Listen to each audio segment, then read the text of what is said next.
the name for it, it takes guts to talk about IBD. So let's go there. And it remains important to raise the awareness. And we wanted to support this with this video, for example. And we want to support breaking the silence and reducing the stigma for the patients.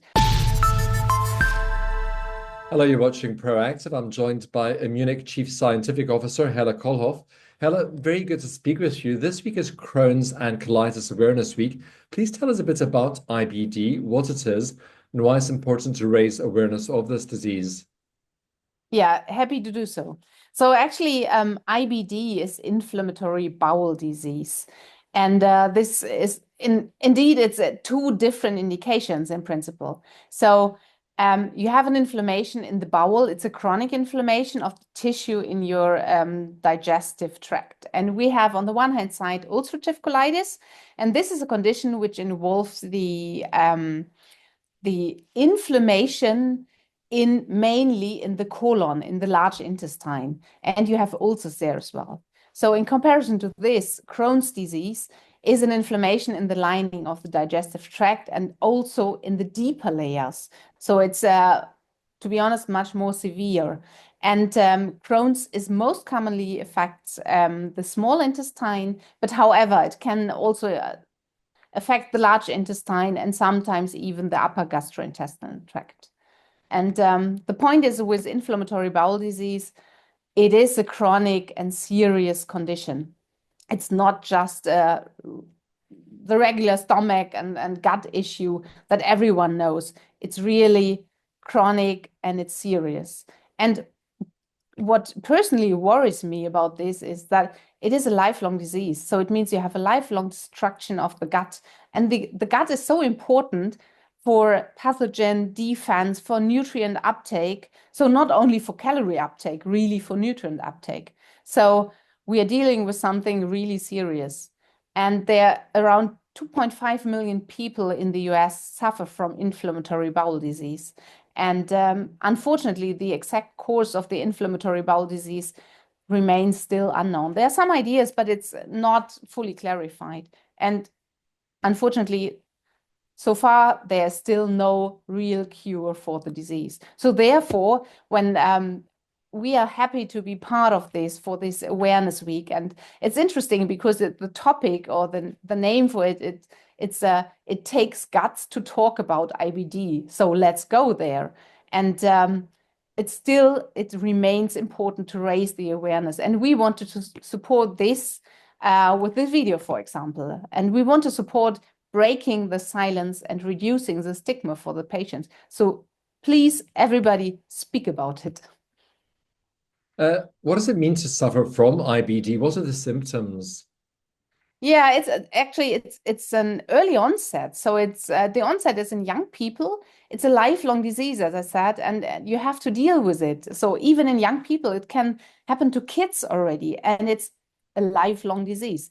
So most often the diagnosis is in the early adulthood, so from, let's say, 18 on, and it means you start very early, you have to deal with it, and it's not over in a week like a bad cold or so. So really, it's an emotional toll because it's the long-term planning is tricky. Then if you want to apply for a job, for example, it can happen to you that you're sick for several weeks and you don't want to discuss it with your future employer. Definitely not.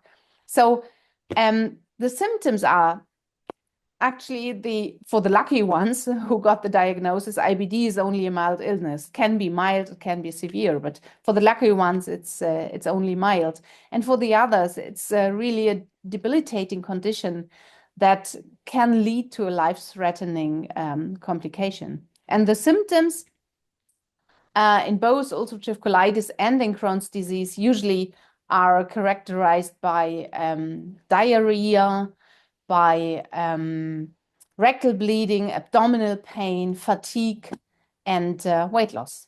Immunic's also conducting research in the GI field. What's the current status, Helle? Yeah, so actually we have two different projects here. One is IMU-856. It's an epigenetic modulator, and the other one is IMU-381. This acts more anti-inflammatory, and both projects have a relevance for inflammatory bowel disease. And we have here two completely different approaches. So we have on the one hand side the restoration of the gut epithelium. That's done with IMU-856. It's an epigenetic modulator. And then we approach the anti-inflammatory part with the other project with IMU-381. That's still in preclinical development. But for 856, actually, we have done a phase 1b study in celiac disease, where it's a different indication, but in principle, what is true for all the gastrointestinal diseases is that you have a destruction of the gut lining, of the upper layers or even of the lower layers. With IMU-856, this restores the functional gut lining and the tightness of the barrier, which is really important in many different GI diseases. Hella, how can people seeing this video support Crohn's and Colitis Awareness Week?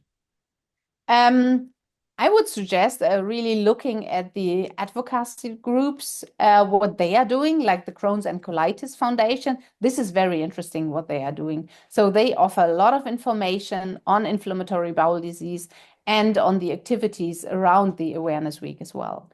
And of course, please speak about it, speak about the disease. If you know somebody, and inform the people that they please should go to the doctor if they have symptoms like this. And have the guts to speak out, Hella, as you said. Thank you so much for your insights today. You're welcome. Thank you. That's Immunic's Chief Scientific Officer, Hella Kollhoff.